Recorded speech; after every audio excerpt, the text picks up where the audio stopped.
I'm Elise Morales. And this is Go Touch Grass, the podcast where we log in so you can log off. Elise and I are two chronically online comedians, and on this pod, we break down the week in internet discourse, viral memes, TikTok trends, and niche influencer drama so that you can do literally anything else with your time.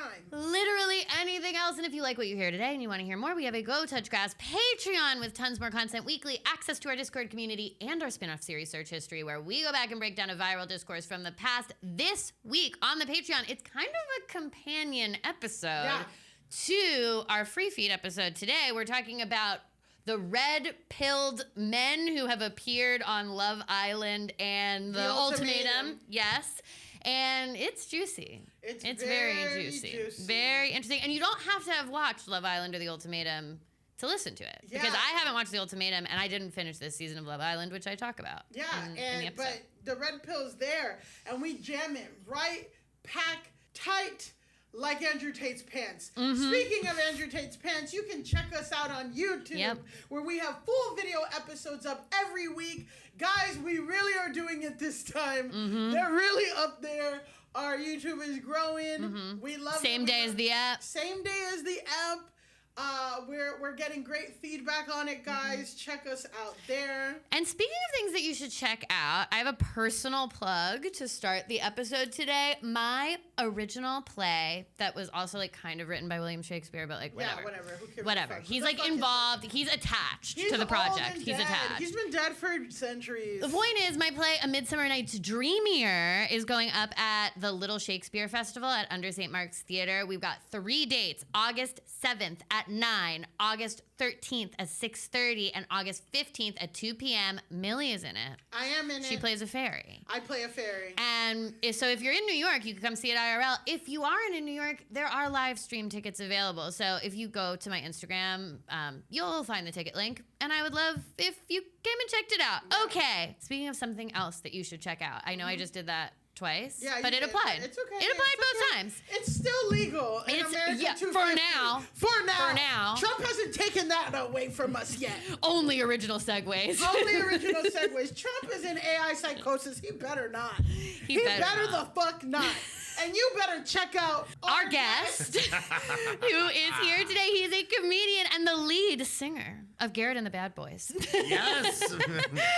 He is here to promote his new album, Heavy Naturals. Please welcome Garrett Williams. Thank you. Yes. Woo. Heavy Naturals coming out August 14th. August 14th. Wow. Yeah, so I do want to confront you and say you are taking my identity as someone with heavy natural titties. Mm-hmm. Oh, how fucking dare you? Listen, it's a celebration of heavy naturals. Of course.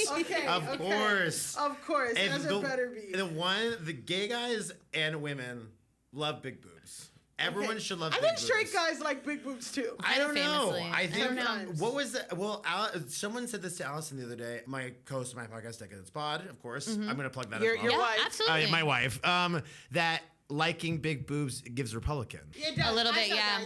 That's in my thing about Republican titties. Yeah. Sydney Sweeney, classic example of Republican titties. Well. But is Jessica Rabbit, is she Republican? I don't know, because her husband's a rabbit. So. Yeah, that's the thing, is like she's kind of doing a Christina Hendricks thing where it's like, she's a bodacious redhead or whatever, but she has an alt. Curvaceous feminine figure. It's not all top. It is pretty titty forward though. I mean, I would say out of every Disney character, we're seeing the most of her breasts. But she has hips and a butt too. Of course. Mm-hmm. So I'm just saying, kind of cancels it out, and she is woke by virtue of being in a marriage with a rabbit. Of course. Mm-hmm. And she's like very proud of her man, so I don't think she's Republican. Yeah. But there are other cartoon characters with big titties with Republicans that I would make the argument are more Republican than Jessica Rabbit. Thank you. But speaking of Republicans, Garrett. Your album. Garrett, you're a popping comedian with a healthy TikTok following and an Instagram following. Thank you're you. here again to promote your EP, Heavy Naturals, which we did talk about. I did call you in about the offensive title, Taking My Culture, but we'll move on. But I want you to tell us about what's the EP about, what's the vision, And did the internet play a role in it? I mean, I think it did. I feel like it might be grinder blinded. Yeah, of course. Well, it's gay guy rock music. It is Wow. it's gay Tenacious D. Okay. Okay. So we released our first single this past Friday called "Fell Asleep." Exciting. and How's the response? How's it's the engagement? Been great. You know what? Well, we did the music video as well that came out, and it's the universal experience of falling asleep during sex. Oh, during sex. During sex, of Okay. course. Has that ever happened to you? No. Oh, interesting. It has not, but you know. Hey, listen. Women are serving a different purpose. Of Yeah. course. I've never fallen asleep like during the actual act. Like the actual PIV part, but I have fallen asleep. PIV. You know, Straight, you gotta learn this. I know. straight lingo. I know, I'm learning something You're in every- our Thank you. Yeah. I've never fallen Pride asleep Month is during over. PIV because I'm sort of being jolted awake. Of course. I'm Of like, course. yeah, there's no way you could sleep with the sweatiest person Yeah. throbbing on you for 2 minutes. But I've dozed out during like. You know, the Foreplay. sides during the Of side course, during the sides. The side quests. Yeah. The Yeah, side during the quests. apps. Yeah. Yes. Yeah, During yeah, dessert, yeah, yeah. even. Okay, so gay It's- guys are fucking and falling asleep all the time? Well, me specifically, I think. More so. I have. So you have narcolepsy. Just exhausted. I have been, I've been laying down. I've been the one on top, but someone was on top of me, and he had to tap my face awake and be like, "Hey, wake up, wake up, wake up." I go, "Oh, okay." Sorry, it's like vinyasa when at the end of a yoga class. No, sometimes- literally. you just fall asleep. Well, I'm like an American Girl doll. Okay, and When I lay down, my eyes shut. Yeah. Oh, in what way? I'm like, in what way are you like an American Girl doll? When you lay down, your eyes shut. Okay. That's beautiful. Get some shut eye. I am so tired that it just kind of happens. Did the internet have anything to do with the album, or is it just about the realistic narcoleptic view of you fucking and falling asleep? Of course. Are you being rude to your sexual partners? You know what? In a way, yes. I don't know. I think the internet. I mean, I found the influences of the album through the internet. Like Bridget Everett, big influence on me. Kat Cohen, of course, big influence on me. So it's like those were the ways that like kind of seeped in like comedically. They influenced me, which I think is extremely important. And now that's how people find stuff now is all through the internet. It's all through the internet. I know we have a whole show about it. Totally.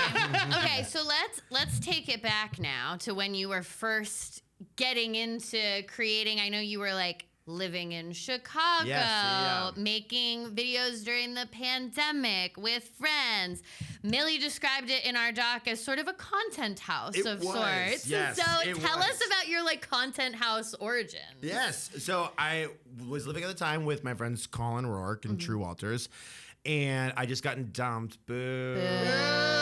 But I was like, and I also didn't have a job, and so I was like, well. God. But I mean, honestly, such fertile ground creatively. Can you I imagine? mean, whatever. Look at what Shakespeare made whenever the fuck that happened. Yeah. Exactly. Whatever the fuck, King whatever Lear. happened, My King Lear was a series of TikTok videos, which is amazing. But no, I was just like, well, what am I gonna do? I'm just gonna let's write and shoot shoot videos the whole time. So it was awesome, and so you get to like sit there, do writer's room, and be like, okay, because we forget that every good comedy idea, there's like 100 that are horrible. Yeah. Exactly. And so you do yes. have to try out 100 of them to be like, okay, this is the good one. Yeah. And it gets sharper and sharper over time, of course. But you do like sitting there and writing every day, be like, okay, I have 10 ideas. I'm gonna flesh all of them out and be like, this is the one that we're gonna do. It's very helpful to be able to. Do you remember the first one that like popped off where you were like, oh my God, we did it. We cracked the algo. What happened though was right when COVID started, we cracked the algo and we were like, okay, we're done. Yeah. Not this doing is just that gonna again. happen every time. Yeah. Literally. And then we took it, so it goes, oh, well, about 8 months to be like, we should probably get back to this, huh? So, but it's so interesting. You can have you can think you have the best idea in the world and everyone's going to love it and no one will respond to it. And you can think something so stupid and it will be your biggest thing in the world. So it's like, you can't really, cracking the algo is so hard. You kind of just have to focus on what you like. Yeah, there's. Isn't that hard? I Doesn't know, that it suck? sucks. Doesn't it suck that the answer is to follow your dreams and passion? And Yeah. There's not a shortcut that makes you immediately famous or Of course. instantly. Yeah. Yeah. Damn. Well, Okay, well, I'm gonna go. that was- yeah. Thank you so much for coming out. Anyway, I don't feel like doing the rest we of the fucking episode did it. anymore. So. Well, thank you, Garrett. We're all right. Well, I'll check it out depending on your opinions today. Thank you. Yes. Which will all be perfect and won't have any problems. Yeah, exactly. And we'll cut the ones that aren't. We won't. I will forget. I need you to buckle up. Okay. I'm 'Cause buckling. We're gonna go on a fucking journey. We're Wow. gonna go on a ride Okay. with today's discourse. So much is going on in the world. We can't keep up. No. Trump has been posting 40 AI pictures in a day. Yeah. I swear to God, 40 Yeah. AI pictures Yeah. about him winning the war. All the pictures that he posted are about him winning the war. Yeah. We can't cover that because it's like just Yeah. so loaded. He posted what had to be an AI cartoon today. I accidentally saw it. The Rick and Morty one? Yeah, it's him flying around Very odd, with huh? JD Vance. It's sort of Rick and Morty. There's something going And on. he is Morty. He's himself. Yeah, they're both themselves. Yeah, he was himself. They're themselves, but it's in the Rick and Morty style, kind of, and they are Interesting. flying around. Do you think Trump has watched Rick and Morty? I think this is a Stephen Miller project. Okay. Yeah, I think that maybe Barron's Barron. said something about it to him. Barron Barron's has been like, been- Dad, you got to do Rick and Morty stuff. Like, my people will like it. And he's like, good job, my tall son. Oh, that's a great impression, and that's great to bring up Barron Trump. Yep. That's a great segue into how we're going to start today's episode. Because Okay. today we're going to talk about red pill ideas, a manosphere, and all of that. Mm-hmm. And why are we talking about it? Because, well, first, if you don't know anything, this podcast is for people who don't know anything about the internet, Mm-hmm. right? And again, this is a companion piece to our latest Patreon app. But if you're unaware, the red pill is this ideology that's sourced from the Matrix, where in the Matrix, Neo is given two choices, the red pill or the blue pill. The blue pill is everything stays the way it is, and the red pill is you're awakened to the truth of humanity and you live a more authentic life, but it's harder and all this stuff, right? It's either like you stay in the Matrix or you choose to see the Matrix for what it is. So, exactly. So when people use red pill today, it's in conjunction with this idea of the manosphere and that awakening. The harsh truth that they're awakening to is that modern society and feminism oppresses men. Mm-hmm. And online communities use this to promote rigid gender roles and self-optimization. But of course, it's all misogynistic. So we're just going to go through some of the ideologies that people, again, we have to say, Go Touch Grass does not believe in any red pill ideology, and where we hope Garrett doesn't vote. And me There's no either, way by to the get- way. But I've already been called Republican. Yeah. Well, you know, I want to go through just some of the different frameworks that these people use, because it's gonna pop up. Because what's happening is, do I believe in red pill shit? No. Do I think men are oppressed by feminism? No. But a lot of fucking people do. One of those people being Barron Trump. That's how the Tates came to America, because Barron told his daddy, you gotta see what they're saying online about women. These guys are gonna love you. And they did. So we gotta know what they're saying and how these guys are thinking. And we'll just go from here. So one belief, and I want to hear your live reactions. Please. As a straight woman and as a gay man, what do you think about, is there an way? How are these ideas hitting us? Hitting us. Great. So there's gynocentrism. Okay. Which is love it. Immediately loving that. Right? So it is a central belief that modern Western society is inherently gynocentric, meaning it's structured to favor women while marginalizing men. Oh. How is that landing on you about the realities of America today? Well, I will say that I'm struggling with it in the sense that most medicine isn't tested on women. So they don't know what's gonna happen to us if we take it. Most And, medicine isn't even tested on women of color. yeah. Well, we're getting granular with that. Sorry. So that's kind of problematic to me. I mean, literally, society is not. If society was actually gynocentric and organized around women, we would get off once a month for our periods. Everything would be yes. organized.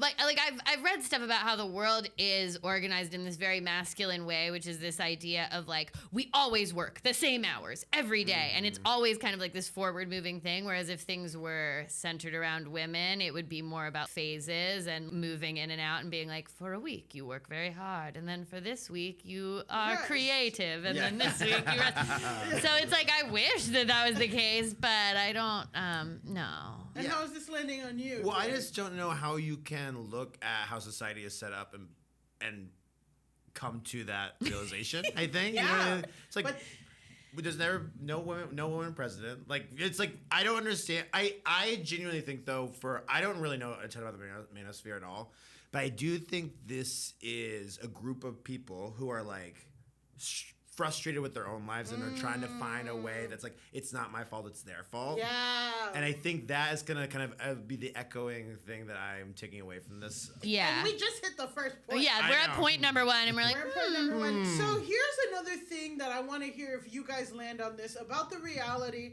And again, straight woman, gay man. So this is a major core tenet of the Manosphere, and it's called Hypergamy and the Sexual Marketplace.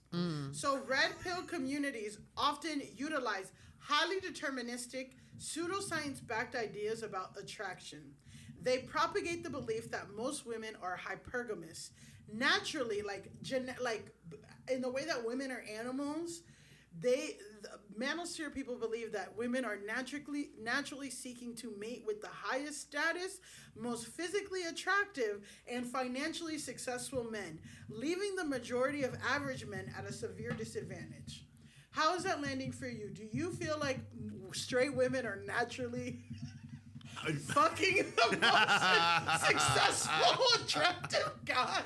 I mean, man, we said this on the Patreon, but not in my life. No.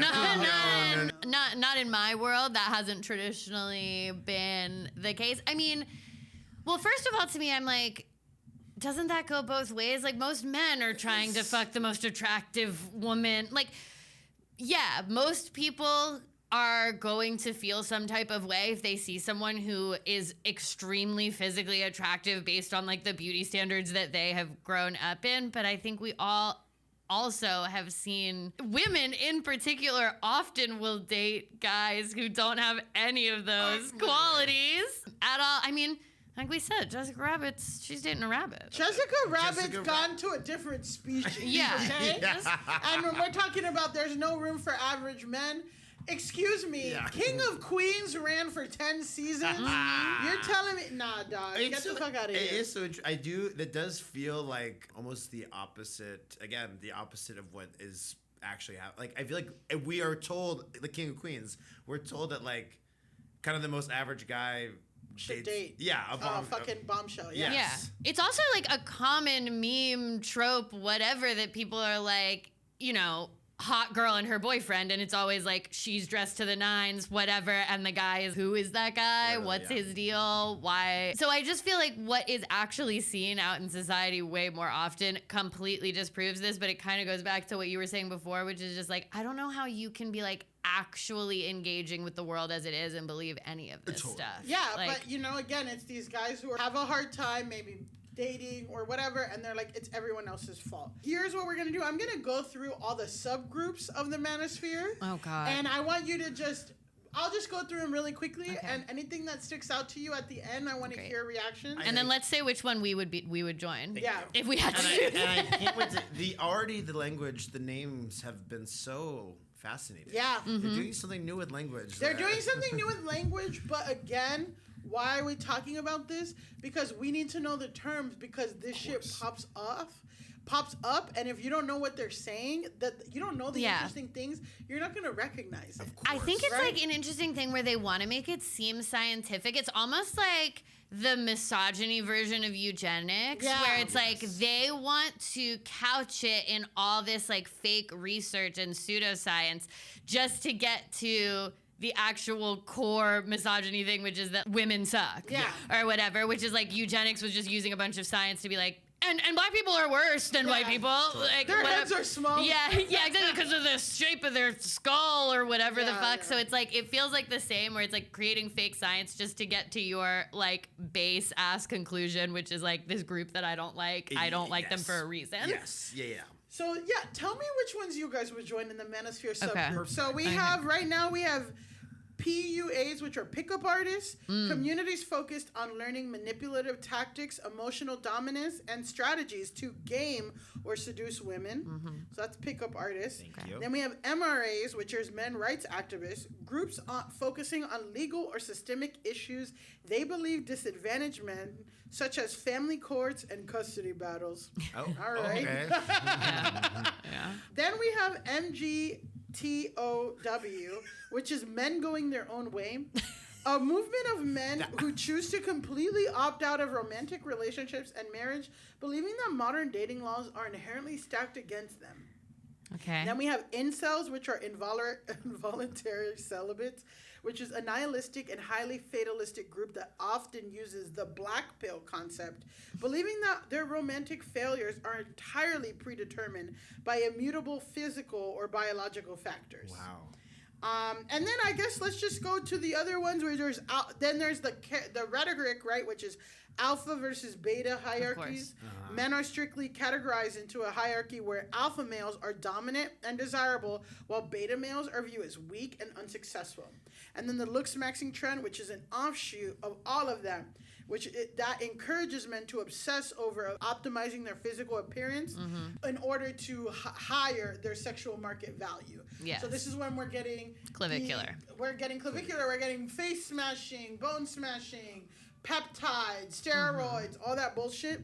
That's looks maxing. I'm gonna go ahead and say I'm an alpha.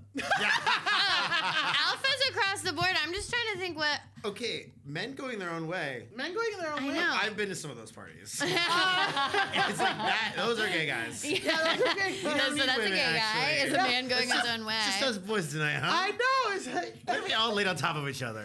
Yeah, I'm kind of torn between pickup artists and men going their own way, because those are the two where even if I don't, agree with them, at least they're trying to take action about this situation. Incels are so like, oh, nobody will fuck me because I was born with a bad face. And it's like so many people with bad faces are getting fucked, you loser. yeah, know. that never stops. Yeah, and they're not even rich. And they're not even rich. I know, back to the, it does feel like a lot of my female friends that have boyfriends or partners that are male. Sometimes I'm like, oh, you're doing charity work. You like Yeah. It's like, common to see. It's like you are much better than he is. But that takes getting offline. And if you get offline and you meet, because again, the reality is it's not black and white, it's gray. And somebody might be short and broke, but they have a good personality, or they might be this and might be that, and like that's when you get into the charity work of it all. Totally. But if you're online and you have these these people and these viewpoints, and you're having a hard time, you're gonna fall susceptible to that. Yeah, so I'm just like, I'm trying to decide if I'm men going their own way, or even though the pickup artists are evil, at least they're like, well, I'm going to figure it out still. I want to get laid and I'm going to figure it out. Pickup artists to me kind of remind me of Hey Mama's Lesbians. Oh, yes. Can you explain for the listeners what a Hey Mama's lesbian I would is? be happy to. LGBTQIA. A Hey Mama's lesbian is kind of a more masculine presenting lesbian. What kind of flat brim hat, baggy jeans, and they're the ones who kind of able to pick up kind of high femme lesbians. Like the Cricket wireless manager that goes viral on Exactly. Instagram. Yes. I am worried that I'm going to be swept up one day by one of them because I do think I'm highly susceptible. Yeah, well, that's good to know that what pipelines you can fall down. Of course. Then you avoid them. Yeah, that you could be a man going your own way. Exactly right. And again, you're talking about how this sounds very gay. That's also why I like. It's interesting to hear your perspective, because a lot of what we talk about is that the way that the internet and like manosphere stuff happens is it prioritizes homosocial socialization. Like they only value men's opinions, other like the favor of men. It's all about other men. It's not about like women. Even these guys who are straight are obsessed with looking cool in front of other guys, and that's like their number one thing. Hanging out with, they don't even like to hang out with women. They have no curiosity about what they're going, you know what I mean? Yeah, So I feel like that's the thing I see all the time too, where it's like, you know, a guy will post a picture of Sabrina Carpenter with no makeup and they'll be like, she's catfishing, and then people will respond to that and be like, these guys don't even like women. Like, you're not attracted to women. Totally. Yeah. If you see Sabrina Carpenter without her makeup and you're like, that is not an attractive woman to me. Like, it's like, what, you know, there's something. Like, she doesn't have naturally bright red lips. Yeah. And a yellow and a purple eyelid. Yeah, completely like, pink cheeks, like so round. It's insane. And so it's just, there is something about it where they're obsessed with like sleeping with women and like finding a wife basically, or like woman that will like commit to them, but they don't like women, they don't want to talk to women, they don't want to be around women, and they don't even seem that attracted to women. And also, they don't think women should get paid the same or decide anything. So it's just like kind of like, I think you just like men. Well, it is just interesting, this idea that like everything is so hierarchical and like the alphas are this and the betas are this, but then they can't use that to get to a place of like, oh, I should bring something to the table as a person for this relationship. Like, well, they're bringing their broken jaw with smashed face and whatever peptides or whatever the fuck. These groups and that rhetoric is so extreme, but the mindset is very common and very prevalent in modern culture, especially like young boys starting, Gen Z, but even some millennial guys. Yeah. I mean, it's interesting because it's not to say Gen X or millennials or boomers are not misogynistic. It's just showing up in a different way. And the younger version of misogyny is packaged in this pseudoscience way and making these big claims. Yeah. So now we're going to talk about Jubilee.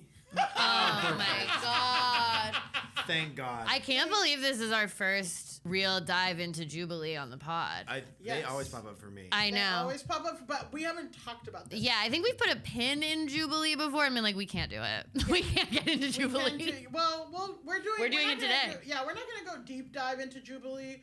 We're going to do the broad strokes, right? So Jubilee is an American media company. It's a YouTube channel. It has 10.9 million subscribers as of June 2026. We take those numbers. We take those numbers in a I take 10.9. Oh, please, a fan is a fan. And we're getting heavy naturals to 10.9. 10.9. Naturals is going to get 10.9. That's the Go Touch Grass bump. We're getting you to 10.9. Thank you so much. Can't do it for ourselves. Yeah, but we'll do it. But that's how it is to be a woman.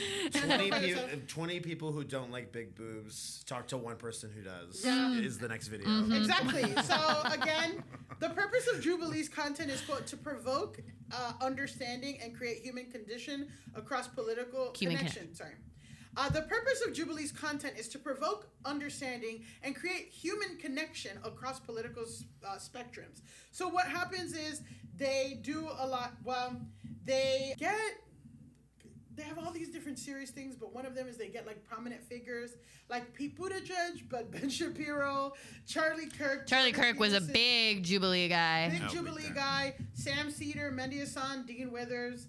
And they're in this Jubilee Surrounded series. It's one kind of video. And then during the Jubilee things, they have a fact checker that fact checks these stuff, but basically kind of a forum supposedly to spark dialogue. So they'll get a bunch of people who believe strongly about one thing and one person who believes something different, but people get pissed at them because people say that you're giving a platform to flat earthers and shit like that. Lee, because it's owned by this guy named Jason Lee, he says that the company always evaluates whether they're doing more good than harm and seeks to find empathy even in conversations with people holding scientifically disputed beliefs. Regarding concerns about platforming individuals with controversial views, Lee has acknowledged the difficulty of determining where the line is between legitimate discourse and hate speech, noting that the company receives criticism from both sides of the political spectrum for hearing opposing viewpoints. So they do these fucking series. So I'm gonna read through some of their series that they have at Jubilee, So it's a big YouTube thing, and then they have all these different smaller shows. I will say I do love the idea of them having a morning meeting where they're like, are we still doing more good than harm? Okay, back to work. Like everyone just checks the in. harm meter's going up. A little more good today. Okay, Huh? we'll do a little good today, and then. Yeah, I think the doing good is just making money. So, okay, so these are some other things. Ask Me Anything, where people ask a person relevant to certain societal topic questions. Eating with the Enemy, where two people from opposing backgrounds dine together while discussing political issues. Middle Ground, where two opposing sides have a debate and attempt to find common ground. Odd One Out, where a secret mole is in a group and has to be spotted by others through questions. Okay. Seeking Secrets, where people read strangers' secrets on a certain topic. Spectrum, where people belonging to an identity, it's like that one's like they make people stand in a line. Right, and you rank yourself from how much you believe a like thing or moving not. left or right. Yeah. And that's different from ranking, where people rank each other on a certain societal topic.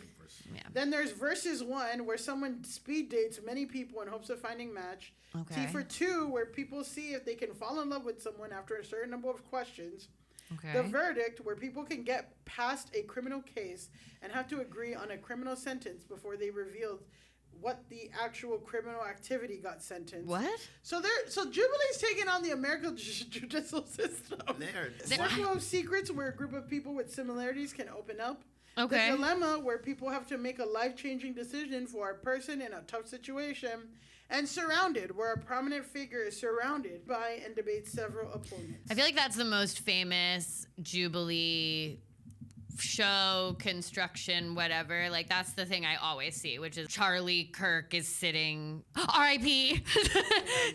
Charlie. Oh my God. Charlie Kirk, R.I.P. is Oh my like God. sitting in a room, and then he says Donald Trump is an amazing president, and then a Gen Z girl with a septum ring jumps up and like they fight each other, and like she actually does a good job, but he's like, whatever. That I feel like that's always the thing. And then that Dean Withers guy is the one that I always see, and he's a left-wing guy. He's like a little blonde. Yeah, he's crazy. He's always but he's always debating. He's always fighting. always Well, he fighting doesn't with fight. I'm not them. gonna do it. I know. I'm like, listen, Dean, take it away. There was that one guy to the congressman who did it. I can't remember his name.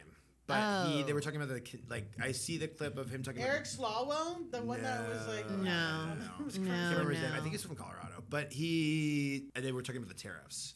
Oh, if tariffs are good or bad. Yeah, they'll get anything. And the thing is, like, it's clickbaity. They get a bunch of people arguing. Everyone wants to see people arguing. Everyone wants to see everyone dunk. And then they get clicky headlines that will get people to watch it. So, why are we talking about this?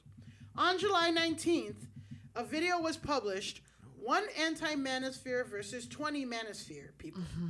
And that was on the Surrounded series. And it was featuring the anti-manosphere guy was this author named Mark Manson.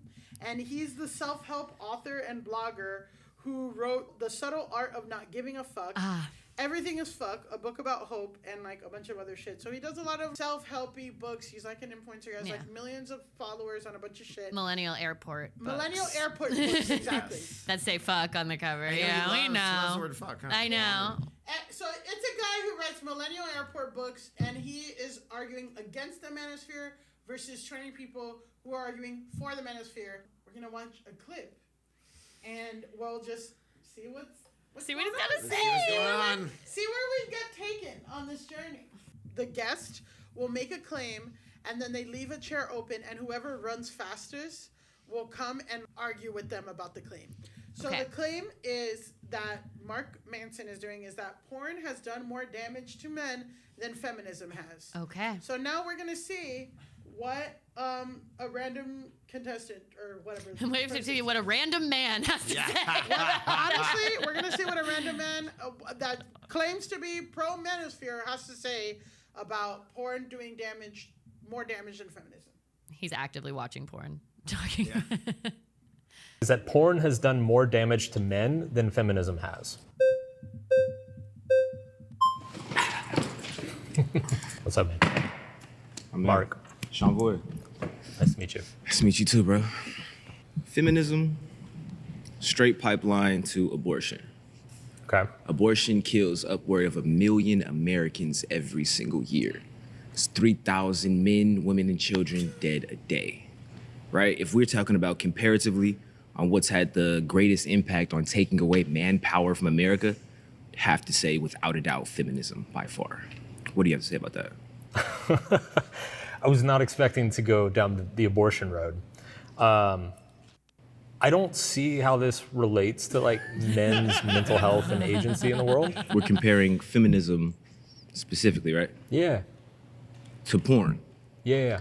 So of course, porn is degenerative as well. I say we get rid of them, both of them, feminism and porn. Okay. Definitely. But if we're comparing Sure. feminism and the destruction that it's had on men as a whole in America versus porn, we'd have to like say that the lives actually being taken. Obviously, you see abortion as murder. Absolutely. So your argument is that the murder of all of the aborted fetuses is vastly outweighs any damage that porn could ever do to Extremely. Another caveat to that, the porn and feminism come from the same place. Okay. So what are thoughts about this so far? What we're seeing? Okay, I was going to bring this up earlier, and so I'm glad we're touching on it now. I watched a video recently about specifically Manosphere when it comes to porn, and the idea of porn is so much easier to get off, essentially. Like, because then you don't have to court a woman or like look nice or do whatever. Like you don't, and then when you do have to put all that effort in, you're like, well, let me just go home. I think which is why I think then they're already online and chatting about how it's so hard to get a woman, blah, blah, blah. Yeah, and it's like, well, you're at home jerking off all day. Literally, like, And it's like actually gonna kill your sexual performance. Yeah. When you do get with a woman or a person, you know. yeah, because you've been like Garrett's yanking party. it to the, you've been yanking it off every day.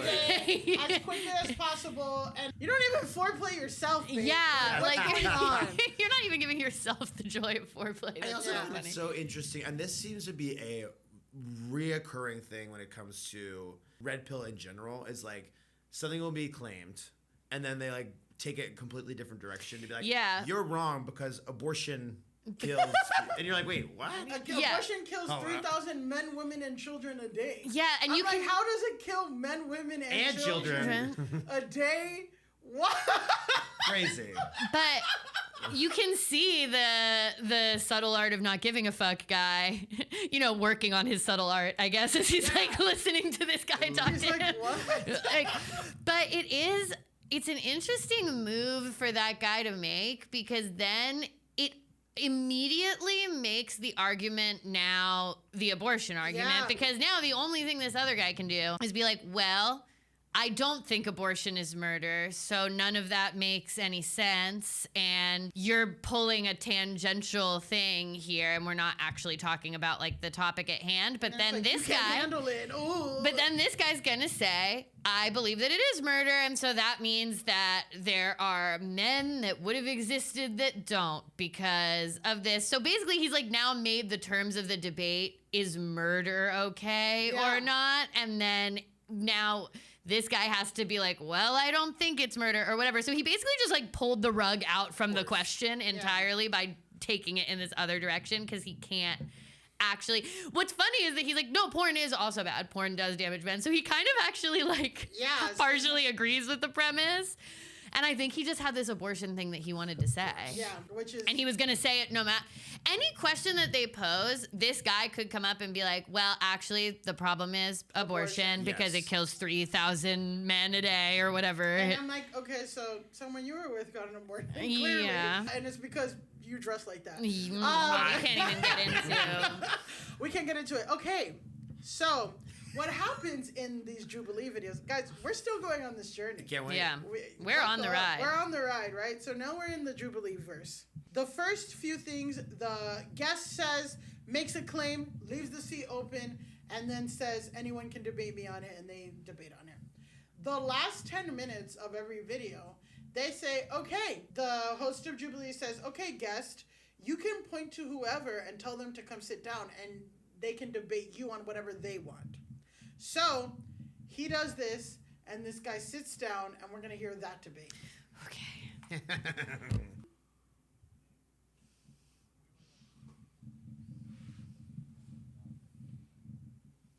Nice to meet you. My surrounding claim is that women care more about looks than personality. What makes you say that? All these things that you've been talking about, that you need to be authentic with your partner, your girlfriend, or whatever, the date you're on. Like when you're on a first date, for example, and let's say you're on a first date with like a really pretty girl. Right. If she pays you a compliment, or she says, genuinely, if she says anything, you already know it's coming from a place of authenticity, because this girl probably has like 10 dates this week. And she has lots on her plate. She's thinking about a lot of things. So she doesn't really have the energy or to put on like a facade. And I think that most people can sense that. And from what you're saying, women can really sense that if a guy is saying, here's the flowers, here's the reservation, or whatever it is, and they feel like it's a transactional thing. Because for a lot of guys, it is. Like, Yes. Most guys are not going on a date every single day. They're going on like one date a month with a girl they actually like. Yeah. They don't have options, and so that they when they're actually there, they're so stressed and they need things to go perfectly that they behave strangely. And I think that women can perceive that. Yes. So what you're describing is like, you need to be this authentic guy that if a girl blows you off, you say, hey, no worries. Yeah. That guy is a guy with a lot of options, and the guy with a lot of options is usually just a really handsome guy. I mean, that's what it is. What would you say about examples of ugly dudes with smoking hot girls? It's such 'Cause an we've all interesting seen question. I mean, so now you're getting into SMV, like sexual market value stuff. So I believe that, I mean, obviously everyone has seen someone with status, there's famous actors with beautiful wives, or someone who's really rich. Every girl wants to go on the yacht party, and then, you see the guy that owns the yacht and he's not so handsome. So I would say that between these three things, your looks, how wealthy you are, what your status is, whether you're well known, like within the balance of those three traits, you'll get to a certain point where you're acceptable to. Would you add personality and values to that list, to your sexual marketplace value, right? Because people generally want to date people who share values, who they have good chemistry with, that they enjoy talking to, right? Yeah, no, I think that having shared values is important for a really long-term relationship. But I think that the reality. How old are you, by the way? 42. 42. I wish that I was born when you were born, because I think when we're talking about long-term relationships nowadays, where the women that people in my age group are dating, they've been on dating apps, they've been on Instagram like their whole life. Right. So they've been inundated with interest from men, like truly inundated, like every. So we were, Okay. Yeah. So I'm like, I have a lot of thoughts about this guy. Let's go. Let's say it. Do you think women? That women are going on a date every day. Yeah. I know. I'm like, his understanding of even what an attractive, like a truly hot 10 out of 10 babe's life is very interesting. He thinks that she's going on dates every single day. And also that because women have been getting reply guys on Instagram their whole lives, that's affecting their dating history, or that women like that, whereas actually for most women that's just weird background noise that is kind of an annoying part of being online. People connect in the DMs and meet in the DMs and all of that stuff, but what he's talking about, just getting guys commenting hot blah blah blah blah blah, that is a static that just exists in the lives of especially the type of women he's talking about, which is probably a babe influencer type girl. Yeah, I'm also this girl's working and has a lot of bills, because it's hard. It's expensive to be hot. It is expensive to be hot. We need to get these boys a hobby. Yeah, they gotta have some, because I think they're just online too much. And it's maybe some pottery if you pottery? Yes, something else. A real hobby with your hands. I think it's something that's not. I think the issue, and he kind of touches on it at the end, which I don't 100% disagree with, where it's being online from the moment you are start interacting sexually or romantically has kind of changed the way people communicate. Yeah. About that. And then it's there's so much, kind of the reply guy thing, where it's so easy for a guy to be you're sexy, you're hot, you're amazing, where they wouldn't do that in person. Right, it's kind of women are inundated. People do that in person. People do catcall. People do. Yeah, but I'm just like, women aren't inundated with all of this, but that's coming from men. So like women are able to receive this insane wave of interest, but also men are able to unleash an insane wave of interest. Because I do feel like, you know, the guys that all comment like hot or whatever, maybe a lot of them wouldn't catcall a woman as she's walking down the street, but they'll do this, or they'll send fire emojis all the time, or like, it is interesting because I also felt like the thing he said at the end, I was like, oh, I think that some of what's happening here is you are misdiagnosing an actual real issue, which is like, yeah, young people do feel disconnected in dating. Yeah. People don't know how to determine real interest versus this. People are flaking on each other. People are like not showing up right. But that's also going both ways. It's also a developmental thing of like, in this period of your life, in your early, I mean, I think there's a dating thing modern, but there's also just like, yeah, when you're in your 20s, like, I thought it was so funny when he tells the 42-year-old,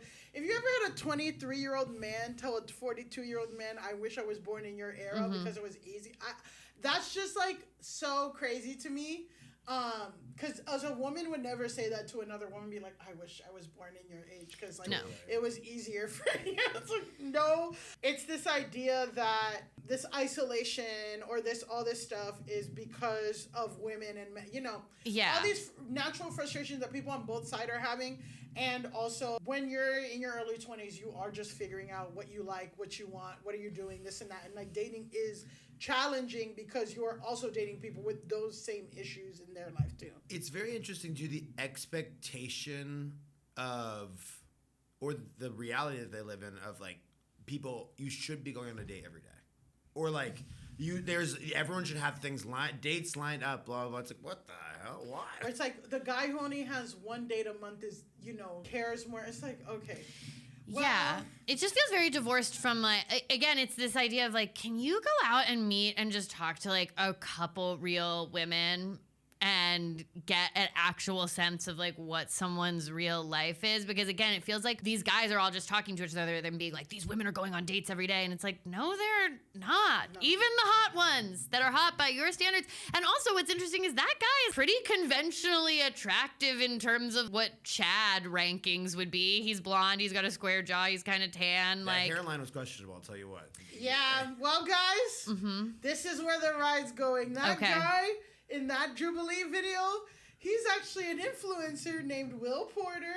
Okay. He has about 145,000 followers. Okay. And actually, you're like, he needs a real hobby.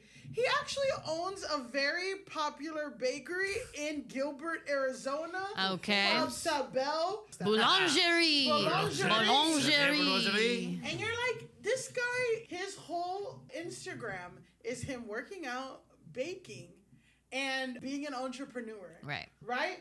And he is like his classical French training, whatever. So he opened his bakery in May.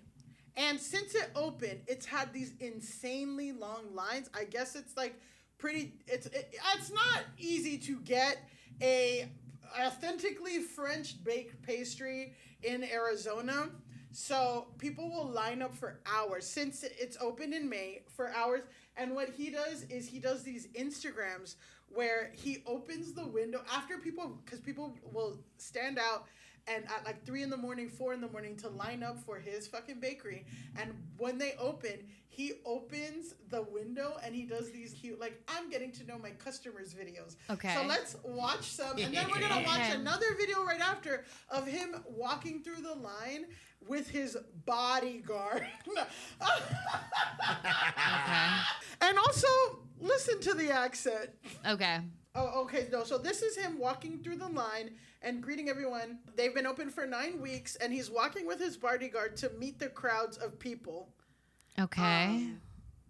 And say hi. Yeah, with a camera crew and his bodyguard. So that's one, and then we got our other one, and this is where he, like, interacts with the fans. Good morning! Good morning! So this is our 10th week of being open, so almost 3. So raise your hand if it's your first time here. Okay, a lot of people. Oh, first people in line. What time did you guys come? 4 a.m. So it's your first time here, and you came at 4? Yeah. Why? I wanted to be first. You wanted to be first. Okay. Oh, from where? York. Just for this. Came from Georgia just. Well, Ebony, so when's your blocking for you? Wow. Did you want us? Thank you. I appreciate it. Well, the good news is that the food is also good. Yes. Okay, so if it is your first time here, our rules are really simple. It's 4 items per person, not including drinks, so as many drinks as you want. I just wanted to note on the drinks, we just added yesterday an iced matcha latte. It's really nice. And then for the viennoiserie and all of the pastry, everything is the same as what you've seen online. We are serving 2 groups at a time, so please take your time, ask us any questions you might have, especially if some of the items are not familiar to you. Please ask, we'll help you out. As I said, this is 10 weeks of business. It's been a very, very, very, very long journey from the first week that we opened. I think our first week... I'd be so annoyed if I had to listen to all that to get my pastry, but... You got there from 4 a.m. and you, from Georgia, drove in and then had to hear... And I'm like, he's also playing... He's like... Why is the Succession Succession theme theme. under it? And what you find, what people start to find, so then that Jubilee clip goes viral. People start digging.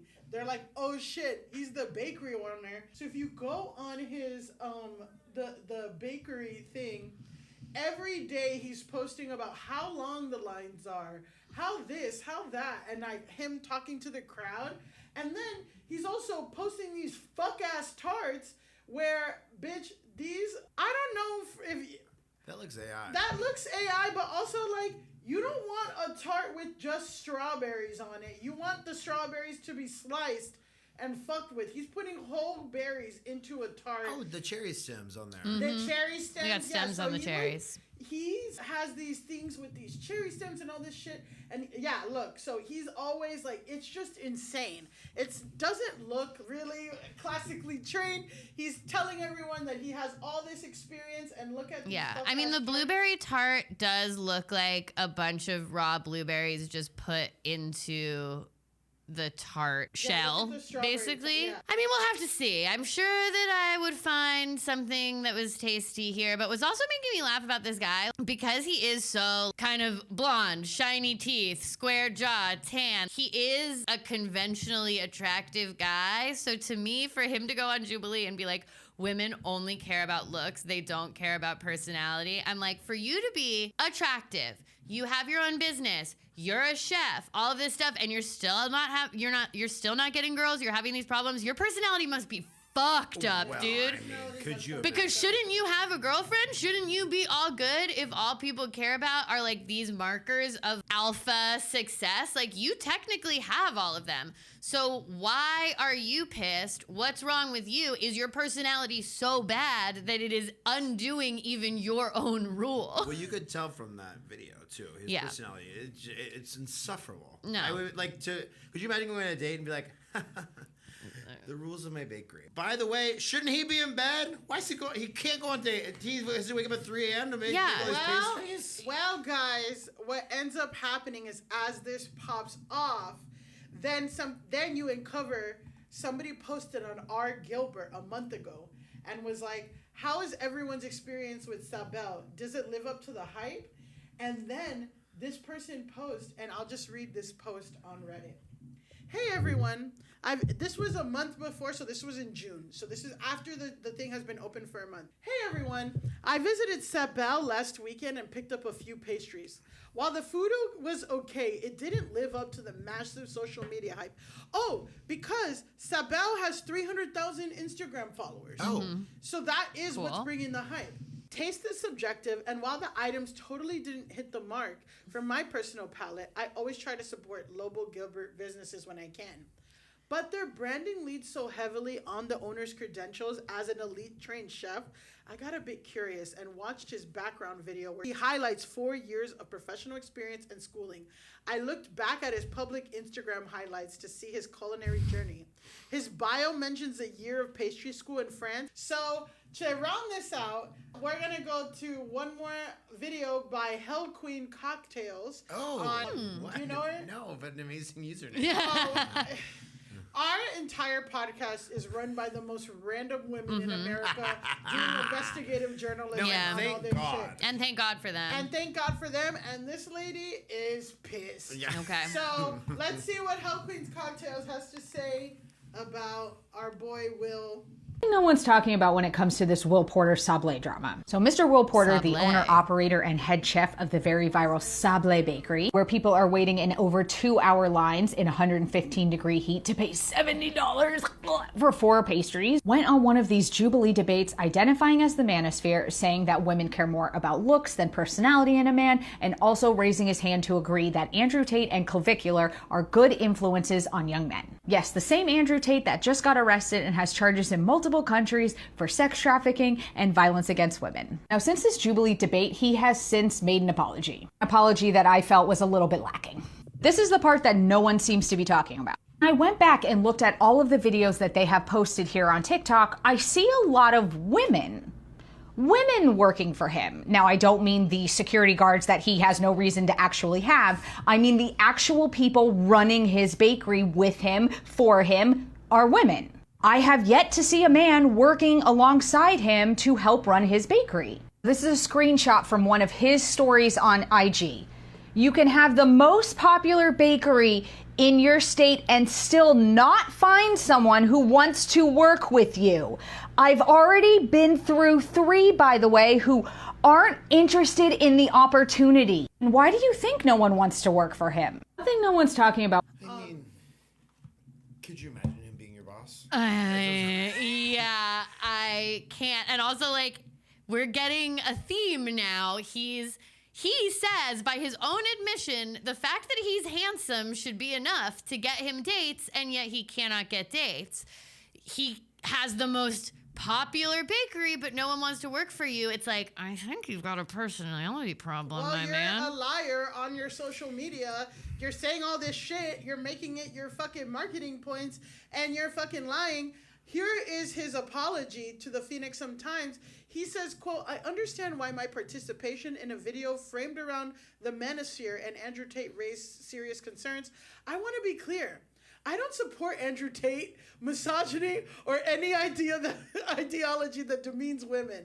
He said that Andrew Tate was a good influence. He raised his hand. He said, Andrew Tate and Clavicular are a good influence. And again, back to your thing, you don't even know half of the shit I talked about today. No. This guy in conversation is dropping sexual market value.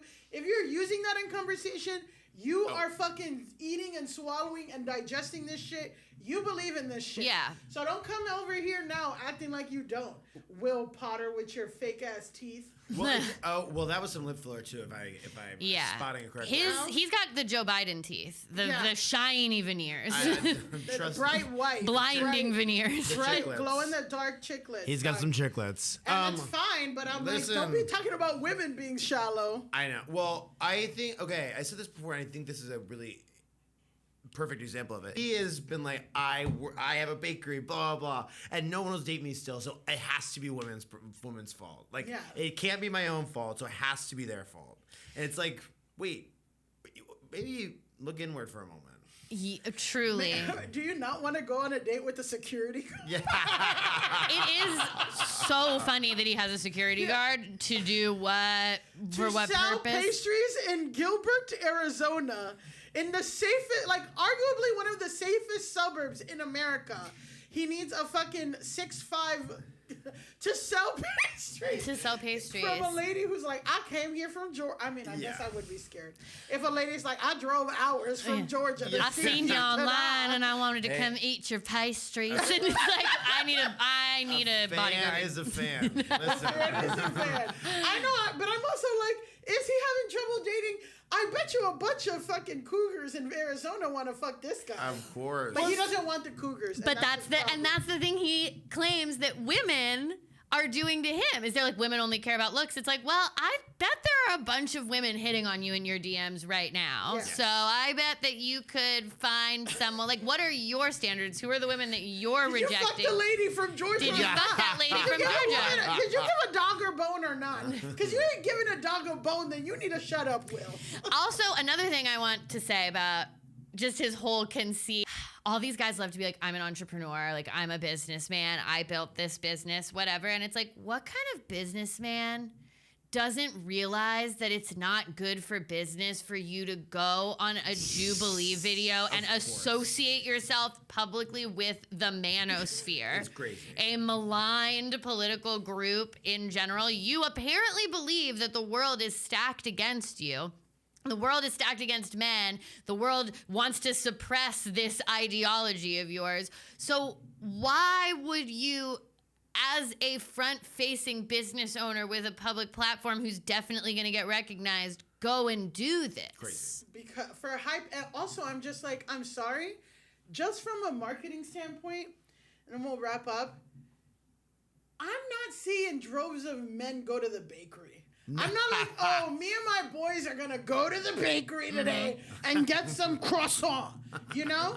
No, it's the girlies that go and they bring. So then, why would you, even if you do think that, why the fuck would you say it when most of your customer base is women? And it's just like, because you're fucking Not very smart. You're not very smart. The red pill echo chamber is so crazy because what will impress a woman? If I know how to bake and if I have a bodyguard. It's like, wait, no. Wait. Not quite.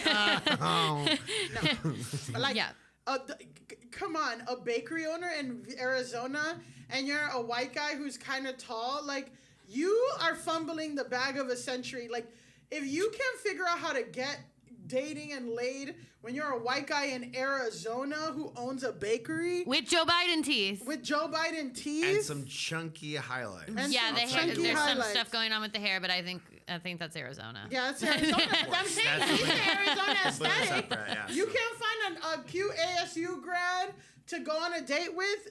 Something's wrong. So He should be on a date every day. He- He's the one that should be on a date every day. Yeah, go on a date every day if you want to. I mean, he's kind of using his bakery thing to open and talk. So to wrap this up, one of the last posts, or I thought it was so funny, is that like immediately after like all of this went down, the bakery posted they took it down and like now comments are off and Of course, you know, of course, of whatever. course, of course. But somebody's like, bakery line's 15 minutes. And it's like, I'm sure it is. I'm sure it is. So, guys, what is the lessons that you learned today? What are the lessons that we take away from as we move on and close out this main segment? Garrett, what do you want? Well, it's so interesting. I do think knowing the like I didn't know anything about this course. Knowing the language around it, then kind of you're like you understand they're using like this weird sciencey language to like legitimize. I mean, we said this earlier, but to legitimize this idea, and it's like that is so dangerous because then you just get caught in that rabbit hole over and over and over again and be like, no, we're right, it's science. It's like, wait, but you made up the science. Yeah. Yeah, it's science that you came up with. I mean, I guess my biggest takeaway, honestly, from the story is that women care way more about personality than looks, which is like the opposite of his thing. But again, like we've been saying, this guy's personality is consistently getting in the way of his bag. Yes. His decision making, his ability to vibe with people, to read the room, etc. He is only getting in his own way by his own metrics. If all women cared about was being handsome and having money, this beachy bro with a bakery would be doing just fine. Yeah, I'd be swimming in puss. Yeah, exactly. And it's like, sorry, unfortunate for you. People care about, and I'm telling you, I'm like, Guy Fieri's probably bagged more bitches than this guy. Big time. And it's Personally, not yeah. because of his looks. It's because he's got the Rizz. It's because Yeah. of that donkey sauce. It's because of that Exactly donkey right. sauce. And I'm like, women, you ain't going down for. I'm like, this guy doesn't even probably go down on women, honestly. No, definitely if we're really talking about it, if Yeah. we got some real things we can improve on. So I guess that's my thing. It's also like now people are also looking at your buck ass pastries that cost again 5 of his pastries cost $70. That's crazy. $70 for 5 of his pastries. So No. and this is what happens, guys. All of these wounds are self-inflicted. Yes. Of course. You know, so stay off. If you're a Manosphere guy, first of all, you're wrong. Yeah. Second of all, women will date absolute broke, ugly losers. Yeah. Yeah. You Yeah. can So ask delete my whatever it therapist. is that you're typing to comment about us right now. Delete it and say whatever, like being like, you these nose ring bitches, blah blah blah. That's like, Exactly. And I think guys care about personality too because again, we got a guy who matched with me on Hinge. We were talking, and then I'm like, oh, I have a podcast. He looks it up. He says 9 minutes later, he's like, we're not a match. Oh. And it's not physical, it's personality. Oh. And your opinions. Oh. You go, like, good. I'm like, perfect. Well, I was like, thanks. And he's like, I just want you to know it's not about looks. It's just your personality. And I'm like, that does make me feel better. Yeah. I think everyone should have a podcast for that reason alone. Yeah. Well, 9 minutes is all 9 that minutes it took. he listened to. And then I was like, what did he listen to that got him so shook? And our last episode was about Punch the Monkey. So we don't know. Like, he said some shit.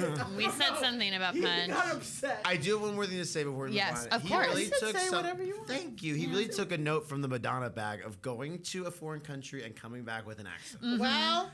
Yeah. I mean, come on. That little Parisian accent he has. Yeah. How long did you wait? 3 a.m.? Yeah. Oh la la. Guys, he did not have Hilarious. that accent in the Jew. When he's wearing his tight-ass white pants saying women only care about looks, he did not have that French-ass accent. No. It was only when he opened the window and said hello to the woman from Georgia that All of a sudden he's Pepe Le Pew. I know, exactly. Also, like, France is the land of an ugly guy with a great personality pulling. That's like their whole. That goes back centuries for them. And not even pulling with body odor and cheating on you. And come on. Not just pulling a bunch. Yeah. But great conversation at dinner. He's amazing. Funny, witty, got all the stories. Popping a bottle of wine for you as soon as you walk in. Oh, ooh la la. You ever send a guy a picture and he writes back, ooh la la? Come on. You know it's supposed to be good. This guy, he ain't sending ooh la la. He's not singing ooh la la. He ain't sending ooh la la. He's making up a fake accent. Okay. Speaking of ooh la la, it is time for our final segment. Grasshole of the week. This is our segment where we declare the person, people, places, businesses that need to log off the most. And we are actually going to decide today who our grasshole is in this story because grassholery is taking place. But on both sides, but on both sides, it's a Jubilee situation. Yeah. So we're gonna debate it here. But the thing that starts this all off is 4 days ago. So we recorded this on Monday. 4 days ago, this TikTok was posted by @JGuap3 of two people making out in Bryant Park in New York City. Let's watch the video. Get a room. Dude, get a room.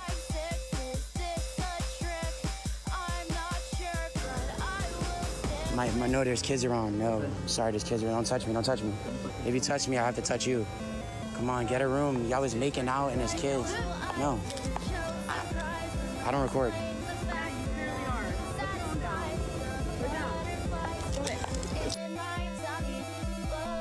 I'm so confused what's happening. Y'all the guys making out, not me.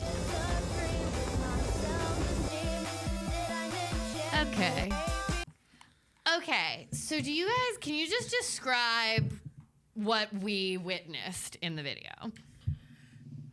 Two people who are older. I think they're I would say the woman's in her mid to late 30s and the guy's in his 40s and they're both dressed in suits. Well, you just ruined that woman's life, but don't worry about it.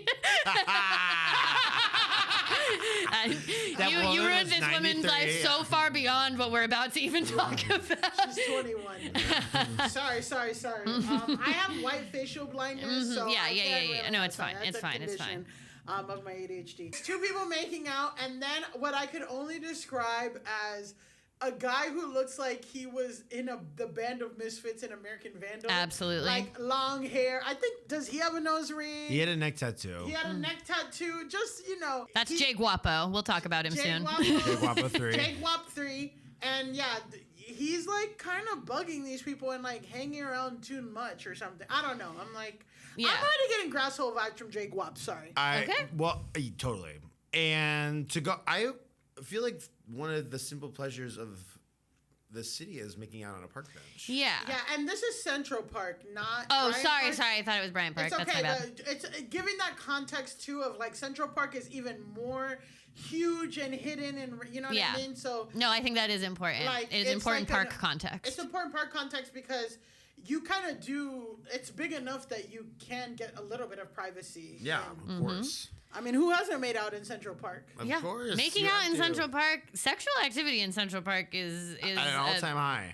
Yeah, exactly. It literally. So yeah, basically, Jay Guap posts this video. It's of him walking up to this couple. He's filming them. He's like, stop making out. And they seem very upset that he's filming them. And at a certain point, you can see the woman being like, you need to put the phone down. You're recording us. The guy looks upset. They both look upset. Can I clock that I saw a wedding ring on Miss Girl's finger and I did not see one on Mr. Man's? It's giving Coldplay situation. It's giving Okay, Coldplay so situation. this is exactly where we need to be. So basically, Jay Guap posts this video. Now Jay Guapo, he's Jay Guap 3 is his handle, but he's Jay Guapo by title. He couldn't get just the handle. No. Guapo is very popular. Guapo means handsome. Yeah, course, so of he's course, Jay of course. Guapo. He's Jay Handsome. That video has 3.2 million views, but Jay Guapo has 3.5 million followers. And that's definitely not from this video alone. He's like, I looked up his stuff.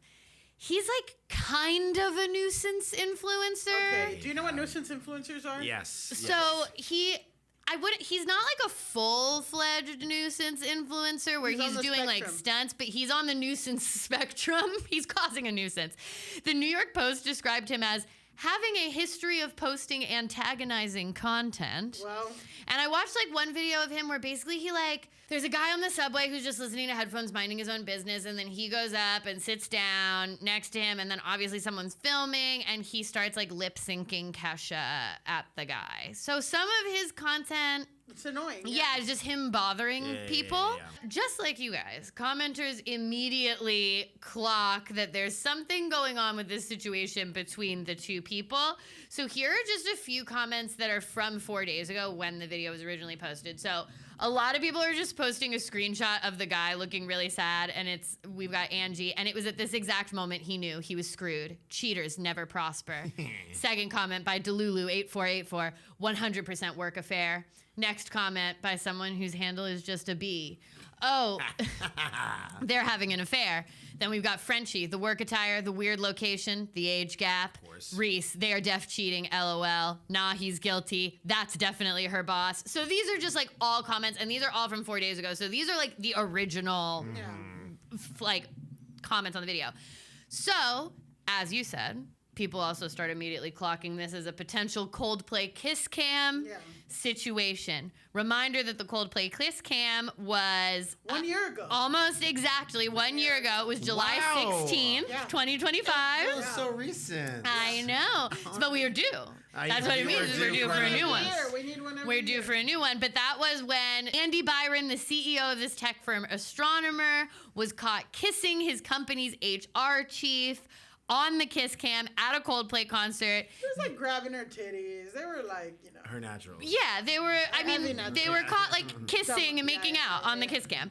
And Chris Martin, front man of Coldplay, joked either they're having an affair or they're just very shy, because as soon as they were on the kiss cam, they duck away. And then it turns out that yes, they were having an affair. It blew up online. The CEO ended up resigning. Cabot, who was the HR chief, she's like kind of done a run of press even recently. There was like a New York Times feature on her. She went on Oprah.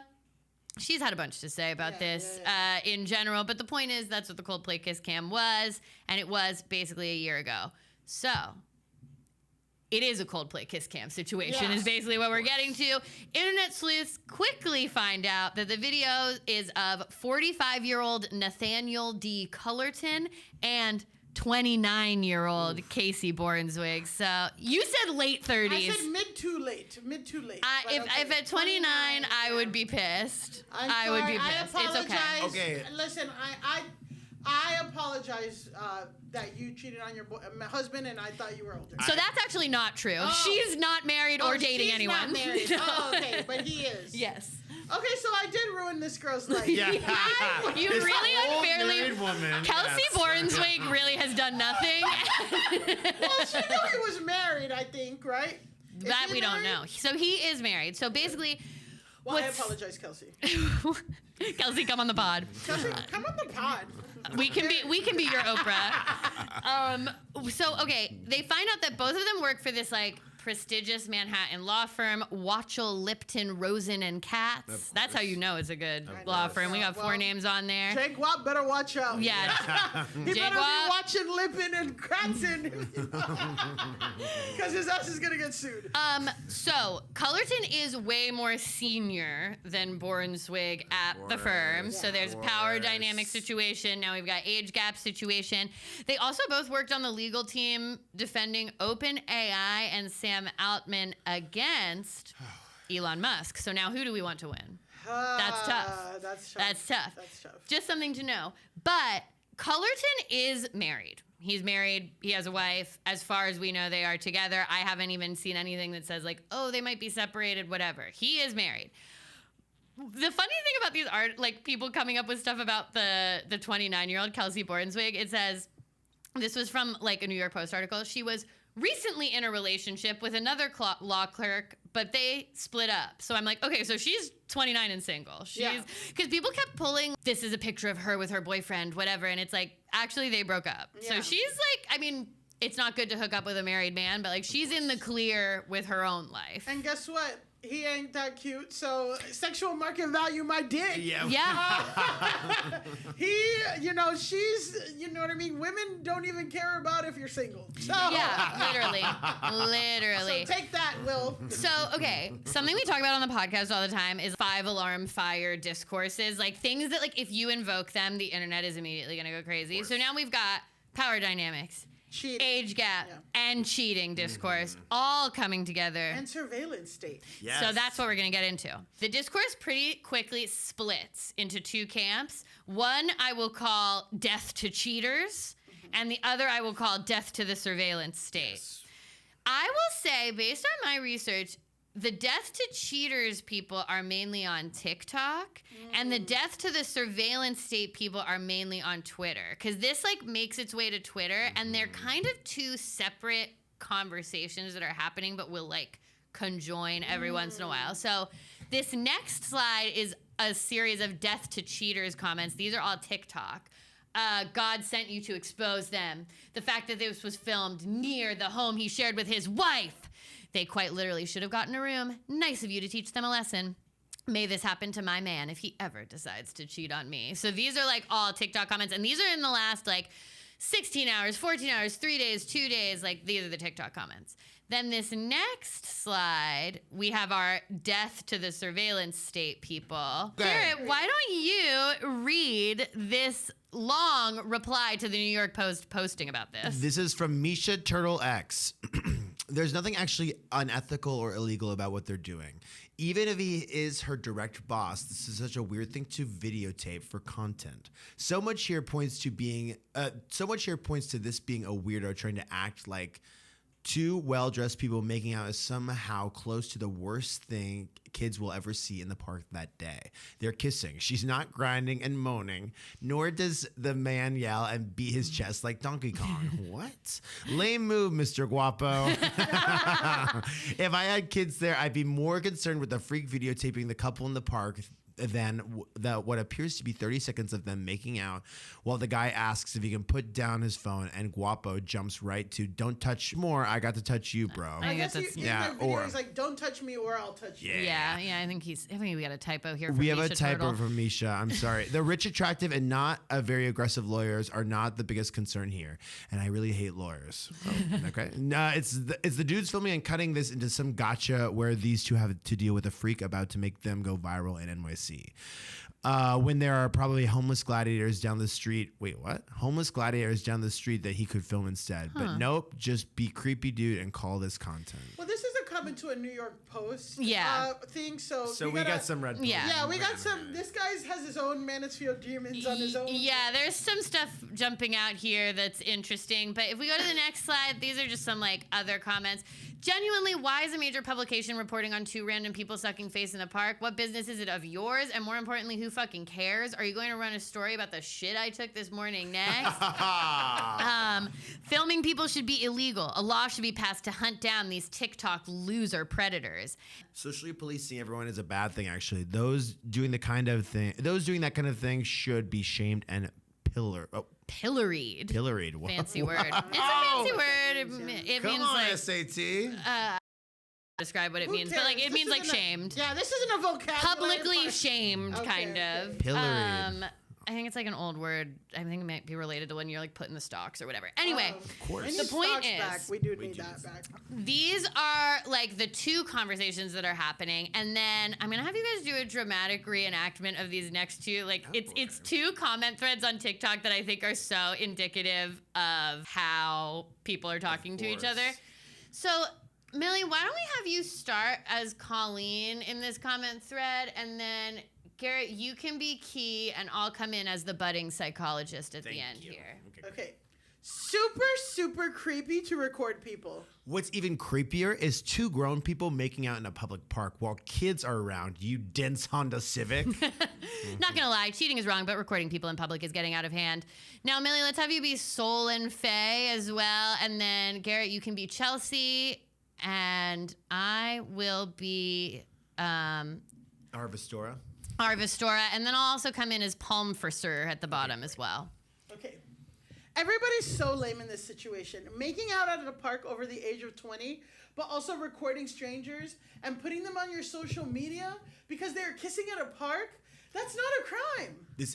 This isn't lame. It's funny, Ash. Who cares? As hell. Ash means as hell. Wow. Thank you. Wow, Gen Z lingo. This isn't lame. This is funny as hell. Who cares? We get recorded by mass surveillance from the government every day. Yes, let's impose an individual sustained surveillance state. And then one more comment. Why is it always Gen Zs with asymmetrical faces that have these opinions? So this is like the tenor of the conversation that is happening online. Now we're getting into generation wars. Yeah, we're getting it. I do think there's like a little bit of a generation war Yeah. here. Like it's not 1-to-1, but I feel like Twitter skews older, obviously, than Yeah. TikTok. And Twitter is very squarely like, this is weird. You shouldn't film these people. Cheating is wrong, but like, what is this? And TikTok is very much still, no, you're cheaters. Also, there's weird Puriteen stuff in there where they're like, why are you making out in a park when children could be around? Totally. You are so close to wanting to ban Drag Story Hour with that Yes. shit. Like, Yeah. that's so crazy. Yeah, like- to say a kid can't see someone kissing? Yeah. It's crazy, but it's also like that is the stereotype is that younger kids are under socialized and younger people are under socialized. They don't have as much sexual activity. They're not used to all this stuff, but I'm also like, I don't know, kids should be seeing people kiss in the park. These kids have to fucking do drills where they hide under a desk for a school shooter. They can't see people make out in a park. I don't know. Like if they were fucking, if they were whatever, Yeah. but these people were not, and they're what like No, they're whatever. just kissing. Like, it's a kind of tame kissing situation as But far these, as. again, when you graduate on Microsoft Teams or whatever, then you're seeing people make out in public. You're like, whoa, you know. Yeah, I'm like, I mean, side note, you showed it to me, but a video did just drop of Clavicular's middle school graduation on Zoom. Oh. And it's so dark. And they're like, Brayden just graduated, and it's fucking Clavicular, and he's graduating on Zoom, and you're like, this is checks how we got That Clavicular. checks Oh my God, he out. graduated from middle school on Zoom, and now he hits himself in the face with a hammer. It's like we've gone too far. Oh no. That's so okay. Yes, I think everyone is wrong. Yeah, so that's basically, we're going to round this out now. I want us to decide who is the grasshole here. Is it the park bench cheaters? Is it the commenters? Is it Jay Guapo? Jay Guapo. I think Jake Guapo is in the wrong. Well, okay. I think what did you call it before? The type of Puriteens? content. No, the Oh. type of content he makes. Like A nuisance influencer. nuisance influencer. Okay, you know that girl that will do? Well, she will go into like she. I guess is not really a nuisance influencer, but kind of is. But you never see her face, and she like goes into stores and she'll like have them make her a sandwich or Oh, something. or, like, I think she's doing. I think her name is Aaliyah. yes. She's doing something different though. She will like. She's not bothering people. She's just like ordering food and like sitting at restaurants and stuff, so you can see. I do have questions about like how whatever, but yes. But Chers feels so much more. The issue I have with Jay Guapo is it feels extremely mean spirited. exactly. And like that is kind of where I'm starting the level of like we hate this. I also think when Adam Levine cheated on his girlfriend or his wife, that was when the internet shifted from, and now every cheating is as bad as murder. Yeah. Because too, I think like it's the kind of generation thing. There's cheating was I feel like cheating went like in the 80s was way more like I mean, don't know. people used Maybe to. I'm wrong about this. No, I know what I get what you're saying. Is like I do feel like there is, Well, it's the especially Puriteen. online, this like cheating as like one of the ultimate worst, most horrible things you can do. I don't think it's good to cheat. I don't cheat on my partners. I wouldn't want my partners to cheat on me. Like that's not what I'm saying. And also like the details around a particular cheat can like raise it in how horrible it is. But like the simple, it's also something that happens. Like it's also, you something know, that's happened forever, something that's very complicated, that has all these things that whatever. In our past episode, we talked about, there was this whole TikTok argument about, are you a bad person if you know that somebody's cheating on their partner and you don't say it? yeah, if your Like- friend is cheating on their partner and you don't tell their And partner. like, I feel like Gen Z, but again, it is like, I guess cheating and how they view it is again like, when we go into the the framework of how Gen Z and like younger people, especially on the internet, especially in more progressive spaces, very much into policing, very much into canceling, you're wrong, this, that, it's the worst thing ever. Again, there's no nuance, there's no growth, there's no gray area, it's very black and white. So of course they're gonna take this thing that, of course when you get older and you see all the different complicated marriages and all the different complicated things, and someone's dick doesn't work for 2 years, and someone this and someone that, then you can hear, you can understand cheating a little bit more. But these are young people who love to punish. Maybe neither of them were cheating, but they are having a work affair and they're not supposed to, but it's consensual and they like each other and it's none of anybody's fucking business. And now you've blown that up. Like, what's the point of coming in and like, I just feel like... What's content first, people second. Exactly. Yeah, it's like you know, people always talk about like the responsibility of your platform. Like this guy has no problem blasting somebody out to 3 million people. And the fact that it ended up being a cheating situation and one person's doing something wrong, okay, whatever. But it could have just as easily been two very regular people. And Central Park, again, is like 50 blocks. Like, it's just a massive. Yeah. There's no way you think you're going to kiss somebody on a park bench and it's going to be published to 3 million people. Yeah. But, again, that's why this guy's a grasshole, because everything is about content. When you have 3 million people and you're a nuisance influencer, what the fuck are you creating? What the fuck are you doing that's, like, exciting or whatever? All you can do is bug people, which is why very rarely am I ever going to be pro nuisance influencer. Yeah. Oh, of course. So are we ready to say that Jay Guapo is the grasshole here? Yes. I think so, yes. Okay.